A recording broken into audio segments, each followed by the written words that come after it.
Olá, amigos! Hoje eu falarei para vocês um pouquinho sobre hipertensão arterial. A hipertensão arterial que é uma doença primária que surge a princípio na adrenal, que é uma glândula nossa, fica em cima do rim, e essa glândula que regula o ciclo hormonal que faz com que a nossa pressão seja estável dentro de um determinado valor, e essa glândula realmente ela pode sofrer algumas interferências ou mesmo ela mesma pode produzir um desajuste nesses hormônios que ela produz que regulam a nossa pressão. Então, essa glândula, ela passa a produzir essa disfunção e através dessa disfunção surge a hipertensão arterial,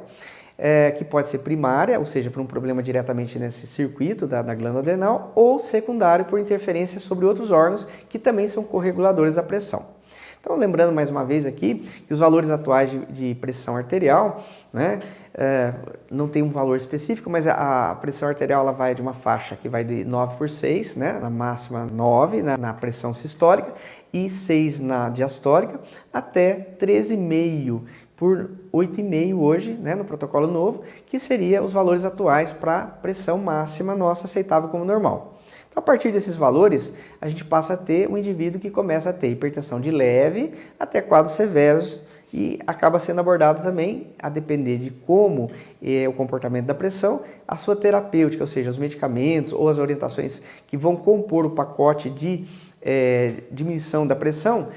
no sentido também de práticas alimentares mais adequadas, práticas de exercício físico, ele passa a ser moldado em função também dos valores que ele atinge. Então, a gente, a partir desse momento, sabendo da hipertensão que ela existe, a sua origem a gente tenta rastrear, se ela é uma hipertensão primária ou tem algum outro cofator, né, fazendo com que ela surja, no caso, por exemplo, uma doença às vezes renal, o diabetes que pode também interferir sobre a função renal e interferir no circuito de geração da hipertensão, né? Outras doenças, né, talvez, por exemplo, um distúrbio endócrino, por exemplo, na tireoide, que pode contribuir também para a hipertensão, e às vezes medicamentos que causando lesões em alguns órgãos, como o rim, ou mesmo eles sendo hipertensivos, eles causam elevação da pressão, podem fazer com que surja a hipertensão, não necessariamente a primária, mas assim agora falando da hipertensão secundária. Então, a gente está falando aqui que a hipertensão é uma doença que deve ser abordada, até porque, a partir do seu surgimento, ela começa a agredir órgãos muito importantes, ou seja, são os órgãos-alvo. Então, que órgãos, por exemplo? O coração, o sistema nervoso central, principalmente o cérebro, os olhos, né, principalmente a retina, os rins,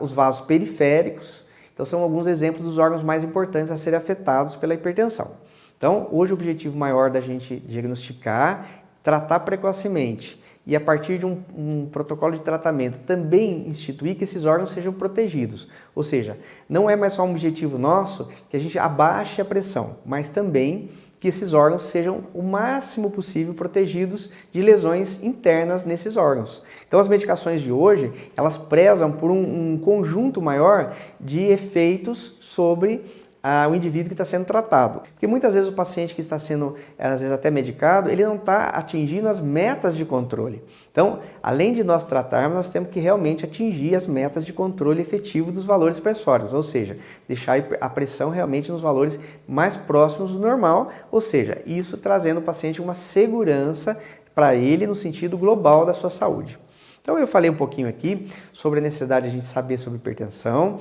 dos valores de pressão, de onde surge a hipertensão e também da abordagem que nós teremos. Então, do arsenal que nós temos hoje, as várias famílias de medicações para a hipertensão, elas são diversas, elas têm uma cobertura mais simples ou até uma cobertura extremamente ampla e prezando principalmente por uma adequação de fisiologia do órgão, que seria o coração, o rim, o sistema nervoso central e também versando sobre o controle das substâncias que geraram a hipertensão, que são os neurohormônios que você tem a nível do sistema nervoso central e da adrenal, que realmente fazem a estrutura, né, em conjunto para o surgimento da pressão alta, que realmente vai causar tantos danos e é a doença talvez que mais mate no mundo hoje. Alertando a vocês todos que nós estamos entrando no período de inverno e infelizmente é época do ano que isso tende a se agravar mais. Então, no frio, realmente, as estações frias são as estações que mais nós temos problema com doenças cardiovasculares, incluindo a hipertensão, que vai ter um agravamento, um maior número de casos ou os picos hipertensivos nesse período do ano. Então, lembrando aqui, então, que nós temos que estar atentos a um rastreamento. Muitas pessoas têm hipertensão e não sabem. Então, aferir a sua pressão, mesmo que você não habitualmente saiba que seja hipertenso, é importante, até porque a hipertensão pode surgir e muitas vezes não ter sintomas. Ela pode ser assintomática por algum tempo. Nem todas as pessoas que têm elevação pressórica sentem alguma coisa. Então é importante a gente falar que as pessoas meçam a sua pressão, afiram em algum determinado local e que a partir dali, se descobrir um valor que está extrapolando os valores convencionais definidos como normais, a pessoa procure a ajuda de um profissional, quer seja um profissional de clínica geral ou mesmo um cardiologista, para que ela seja abordada adequadamente e instituído um tratamento precoce, até para que ela não venha depois a ter complicações para depois descobrir que era hipertensa. Ou seja, tem muitos pacientes que descobrem a partir de um evento grave, por exemplo, um infarto, ou mesmo de uma lesão ocular, uma lesão cerebral, que ele era hipertenso e não sabia. Então, nem todas as pessoas sabem ainda que são hipertensas. Então, um rastreamento adequado, simples, muitas vezes só com uma medição, uma aferição de pressão ajuda muito. E o profissional de saúde que prontamente